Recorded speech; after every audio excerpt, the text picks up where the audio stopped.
Hi friends, మీకు ఈ video నచ్చినట్లయితే ఈ వీడియోని లైక్ చేయండి, సబ్స్క్రైబ్ చేయండి.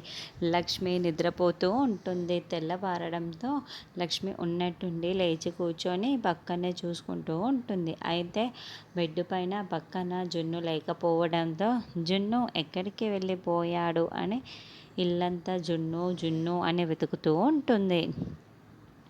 ఇంట్లో ఎక్కడ కూడా జున్ను కనిపించడు. అరవింద గార్డెన్లో కూర్చొని మాట్లాడుకుంటూ ఉంటారు. అత్తయ్య అత్తయ్య జున్ను కనిపించాడా అని లక్ష్మి చాలా టెన్షన్ పడుతూ అరవింద జయదేవ్ని లక్ష్మి అడుగుతూ ఉంటుంది.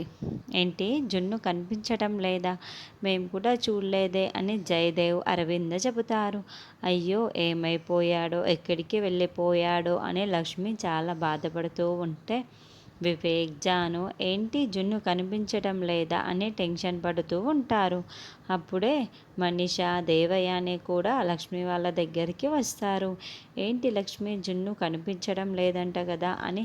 ఓ, నీకంటే ముందే వాడు ఈ ఇంట్లో నుండి పారిపోయాడా అని మనీష ఎగతాళిగా మాట్లాడుతూ ఉంటుంది.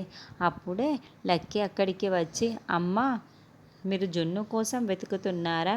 జున్ను ఎక్కడ ఉన్నారో అని జున్ను అంటుంది.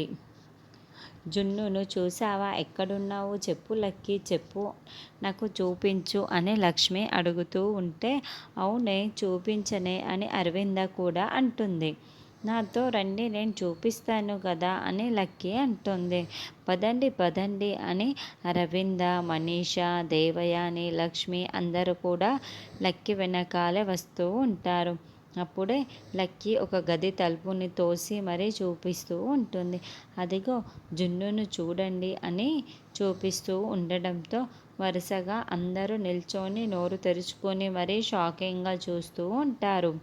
దేవయాని, మనీష అయితే మరింగా షాకింగ్గా చూస్తూ ఉంటారు.